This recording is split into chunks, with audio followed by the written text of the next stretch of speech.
So in this video, we will define the logistic regression model. We already have X and Y. We will just now define the logistic regression model. For that, we need the linear model. And what we are doing is we already imported linear model from the sklearn. So from sklearn import linear model, and from sklearn import cross validation. Cross validation is what? The cross validation. We already discussed for that in the earlier videos.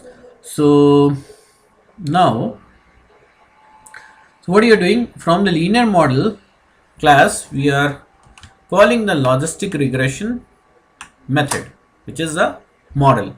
This is actually a model, so which is stored in the linear model class. So it has linear underscore model has different models inside it.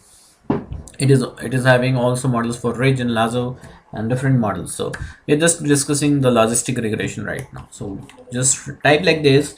You have defined now model logistic, which is the logistic regression model.